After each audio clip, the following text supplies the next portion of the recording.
என் அன்பு குழந்தையே, உனக்கான நல்ல விஷயங்களை சொல்வதற்காகவே உன் தாயானவள் இன்று உன்னை தேடி வந்திருக்கின்றேன். என் பிள்ளையே, கணவனை இழந்த அல்லது கணவனை விட்டு பிரிந்த ஒரு பெண்ணால் உன்னுடைய வாழ்க்கையை இன்று சூனியமாகி நின்று கொண்டிருக்கின்றது. என் தங்கமே, அம்மா சொல்கின்ற விஷயம் யார் என்று முதலிலேயே நான் சொல்லிவிட்டேன். இவர்கள் யார் என்பதையும் நீ நிச்சயமாக அறிவாய். என் தங்கமே, இவர்களால் உன்னுடைய வாழ்க்கையில் இன்று நடந்து கொண்டிருக்கின்ற போராட்டங்கள் உன்னால் தாங்கிக் கொள்ள முடியாத போராட்டமாக இருக்கின்றது.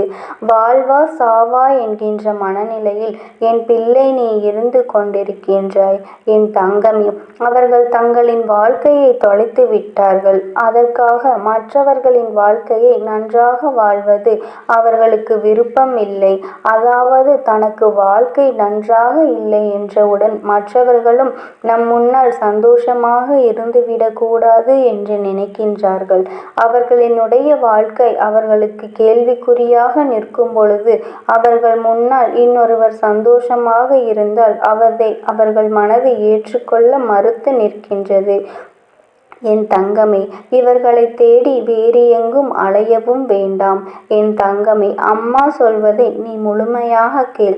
நிச்சயமாக அவர்களினுடைய இந்த கோபத்திற்கும் உன்னை வாழ்க்கையில் பழிவாங்க வேண்டும் என்று நினைத்த அந்த எண்ணத்திற்கும் என்ன காரணம் என்பதை நீ புரிந்து கொள்வாய்.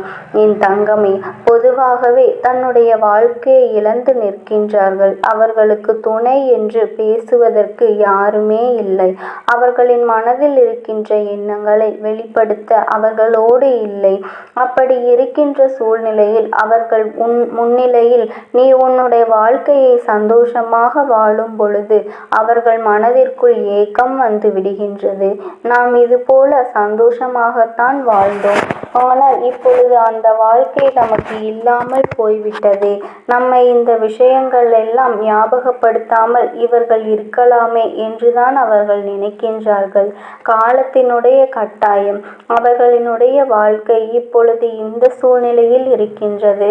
ஆனால் அவர்கள் முன்னால் நீ சந்தோஷமாக இருப்பதாய் வெளிக்கொட்டி கொள்வது அவர்களின் மனதை வேதனைப்படுகின்றது என்றால் நீ அதனை செய்யாமல் இருக்க வேண்டும் அல்லவா? என் தங்கமே, பொதுவாக கணவன் மனைவிகளுக்கு இடையில் இருக்கின்ற அந்நியம் 4 சுவற்றுக்கு நடுவில் இருந்தால் மிகவும் நல்லது. வெளியில் சென்று அதை காண்பிக்க வேண்டும், அன்பை நிரூபிக்க வேண்டும் என்ற அவசியம் யாருக்கும் இல்லை. அதே நேரத்தில் இது போன்ற ஒருவரினுடைய வாழ்க்கை கேள்விக்குறியாக நிற்கும் பொழுது அவர்கள் முன்னால் நின்று கொண்டு நீ சந்தோஷமாக இருப்பதை உணர்த்தினால் அவர்கள் காயப்படுத்துவது மட்டுமல்லாமல் அவர்களின் மனதையும் ரணமாக்குகின்றாய் என்பது ஏன் உனக்கு புரியவில்லை? என் தங்கமே, என் பிள்ளையாகிய நீ யாருடைய மனதையும் கஷ்டப்படாமல் தானே வைத்திருக்க வேண்டும்.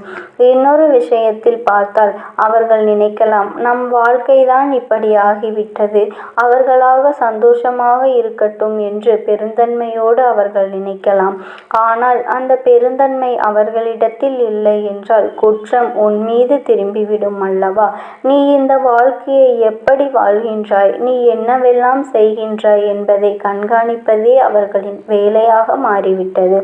அது மட்டுமல்லாமல் எங்கு செல்கின்றாய், என்னவென்றாம் செய்கின்றாய் என்று எப்பொழுதும் உன்னை பற்றியே நீ என்ன செய்கின்றாய் என்பதை கண்டுபிடித்து மற்றவர்களிடம் சொல்லி உனக்கு ஆணையச்சுகளையும் பேச்சுகளையும் வாங்கி தருவதிலேயே அவர்களின் நேரத்தை பெரிதாக செலவிட்டு வருகின்றார்கள். என் குழந்தையே, இவை எல்லாவற்றிற்கும் அடிப்படை காரணம் என்ன தெரியுமா? கணவனை இழந்தவர்களுக்கு நீ உறுதுணையாக நல்ல நட்பாக இருந்திருப்பாய். ஆனால் நல்ல ஆறுதலாக இருந்திருப்பாய். ஆனால் இந்த பிரச்சனைகள் உன் வாழ்க்கையில் வராது. நீயோ அவர்களை ஒரு உறவாக மட்டும்தான் பார்த்தாயே தவிர ஒருபொழுதும் நட்பாகவோ ஆறுதலை கொடுக்கின்ற ஒரு உறவாகவோ பார்க்கவில்லை.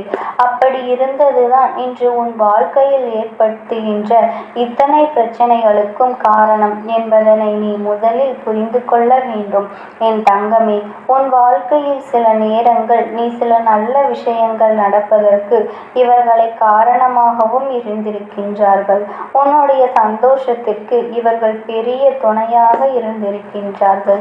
ஆரம்பத்தில் உன்னுடைய வாழ்க்கை நீ நினைத்ததை அடைவதற்கு மிகப்பெரிய அளவில் உனக்கு ஒரு துணையாக இருந்திருக்கின்றார்கள். ஆனால் இன்று அவர்களின் வாழ்க்கை தலைகீழாக மாறிய பொழுது அவர்களுக்கு என்ன செய்வது என்றே தெரியவில்லை. மனதளவில் பாதிக்கப்பட்டதினாலே என்னவோ உன்னுடைய சந்தோஷத்தை அவர்கள் ஏற்கவில்லை. அவர்கள் இந்த வாழ்க்கையை இப்பொழுதே முடித்து கொள்ளலாம் என்று நினைத்த காலமும் ஒரு நாள் உண்டு.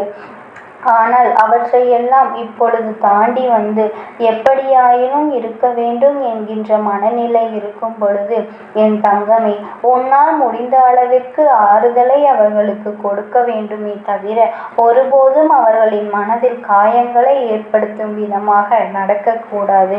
அதற்காக உன் அம்மா உன் துணையோடு உன்னை சிரிக்கவே கூடாது, சந்தோஷமாக இருக்கவே கூடாது என்று சொல்லவில்லை. அவர்கள் இருக்கின்ற இடத்தில் எந்தவிதமான சந்தோஷங்களும் மற்ற அன்பையும் வெளிக்காட்டுவதும் வேண்டாம் என்றுதான் நான் சொல்கின்றேன். அம்மா சொல்வது உனக்கு வேடிக்கையாக இருக்குமானால் உன் கண்களை மூடி ஒரு முறை சிந்தித்துப்பார். இப்பொழுது அவர்கள் இருக்கின்ற இடத்தில் நீ இருக்கின்றாய், நீ இருக்கின்ற இடத்தில் அவர்கள் இருக்கின்றார்கள் என்றால் ஒரு நிமிடம் சிந்தித்துப்பார். யாரும் இல்லாத ஒரு மனநிலை, சுற்றி நம்மோடு இருந்த உறவுகள் எல்லாம் இல்லாமல் சென்று தனிக்காட்டில் தவிக்க விட்டது போன்ற ஒரு உணர்வு. இப்படி இருக்கும்போது அவர்களுக்கு அதிகம் தேவைப்படுவது ஆறுதல் மட்டும்தான்.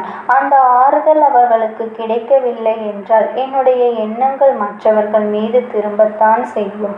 நம் மீது யாரெல்லாம் அக்கறை காட்டுகிறார்கள் என்பதை தேடி தேடி அவர்கள் பார்த்து கொண்டிருக்கின்ற நேரத்தில் அவர்களின் மனதை ரணமாக்கும் விதமாக இது போன்ற செயல்களை எல்லாம் நடந்துவிடக்கூடாது என்று நினைக்கின்றார்கள். என் தங்கமே, ஒரு பக்கம் அவர்களிடத்தில் இத்தனை நியாயங்கள் இருந்தாலும் என் குழந்தைக்கு வாழ்க்கையில் ஒரு மிகப்பெரிய சந்தோஷமே நம்முடைய துணையோடு இருக்கின்ற அந்த சந்தோஷம்தானே. அதிகபட்சமாக நேரம் கிடைக்காவிட்டாலும் கிடைக்கின்ற நேரத்தில் சந்தோஷமாக சிரித்து பேசி மகிழ்வதை கூட அவர்களால் ஏற்றுக்கொள்ள முடியாமல் இருப்பது எந்த அளவிற்கு அவர்களின் மனநிலை பாதிக்கப்பட்டு இருக்கின்றது என்பதை உனக்கு உணர்த்தி காட்டுகின்றது. எல்லா சூழ்நிலையிலும் இந்த வாழ்க்கை எப்படியாவது கடந்து வந்து விட வேண்டும் என்றுதான் நீயும் போராடி கொண்டே இருக்கின்றாய். எத்தனையோ முறை இந்த வாழ்க்கையை விட்டு சென்று விடலாம் என்று நினைத்திருக்கின்றாய். அவர்களின் வாழ்க்கை இப்படி ஆகிவிட்டது என்பதற்காக நம்முடைய வாழ்க்கையும் இப்படி நாம் தொலைத்து விட வேண்டும் என்றல்லவா அவர்கள் நினைத்து கொண்டிருக்கிறார்கள் என்று என் பிள்ளை நீ வேதனைப்படுகின்றாய். இல்லாததையும் பொல்லாததையும் சொல்லி இல்லத்திற்குள் நிம்மதியில்லாத சூழ்நிலையை உருவாக்கி விட்டார்கள். அதனால் என் குழந்தை உன்னுடைய மனது படுகின்ற பாடு என்னவென்பதை உன் அம்மா என்னால் புரிந்து கொள்ள முடிகின்றது. என் தங்கமே, இது நாள் வரையிலும் அவர்களின் எண்ணங்கள் கெட்ட எண்ணங்களாகவே இருந்துவிட்டு போகட்டும். ஆனாலும் என் தங்கமே, அவர்களை மாற்ற முடியாது என்பது எளிதான விஷயம் அல்ல. ஆனால் உன்னை நிச்சயமாக மாற்ற முடியும். உன்னால் தான் உன்னை மாற்ற முடியும். அப்படியானால் நீ என்ன செய்ய வேண்டும் தெரியுமா? எப்பொழுதுமே அவர்களுக்கு ஒரு ஆறுதலாக நீ இருக்க வேண்டும். எந்த சூழ்நிலையிலும் நீ அவர்களுக்கு கை கொடுப்பாய் என்ற நம்பிக்கை அவர்களுக்கு கொடுக்க வேண்டும். அப்படி அந்த நம்பிக்கையை நீ கொடுக்கும் பொழுது அவர்கள் வாழ்க்கை இனிமேல் எந்த சூழ்நிலையிலும் துணை இல்லை என்ற ஏக்கமே அவர்களுக்குள் வராமல் மாறிவிடும். இந்த ஒரு மனநிலையை மட்டும் நீ அவர்களுக்கு கொடுப்பாயானால் அவர்கள் உன்னுடைய சந்தோஷத்தை கண்டு ஒரு நாளும் மனம் விரும்ப மாட்டார்கள். நமக்குத்தான் இந்த நிலைமை, நீயாவது சந்தோஷமாக இரு என்று மனதார சொல்வார்கள். அப்பேற்பட்ட சூழ்நிலை உன் வாழ்க்கையில் உனக்கு வர வேண்டும் என்றால் அது உன்னுடைய கையில் தான் இருக்கின்றது என்பதை நீ மறந்து விடாதே. என் அன்பு குழந்தையே, எப்பொழுதும் இந்த தாயானவளின் பிள்ளையாகிய நீ மற்றவர்களுக்கு கெடுதலை செய்யாமல் உன்னுடைய வாழ்க்கையை மட்டும் நீ சந்தோஷமாக பார்த்து கொண்டு மற்றவர்களிடத்தில் அன்பை மட்டுமே செலுத்த வேண்டும் என்று இந்த தாயானவள் ஆசைப்படுகின்றாள். என் அன்பு பிள்ளையே, எப்பேற்பட்ட கஷ்டமான சூழ்நிலையிலும் நீ என் நாமத்தை மட்டும் மனதார உச்சரித்து கொண்டே இரு. உனக்காக என் இரு கரங்களை நீட்ட உன் தாயானவள் நான் எப்பொழுதும் காத்து கொண்டே இருப்பேன். என் அன்பு பிள்ளையே, எப்பொழுதும் எப்பொழுதும் நீ செய்கின்ற செயல்கள் மற்றவர்களின் மனதை நோகடிக்கக்கூடியதாக இருக்கவே கூடாது. அதை நீ முதலில் பார்த்து கொள்ள வேண்டும். ஓம் சக்தி. ஓம் ஆதிபரா சக்தி.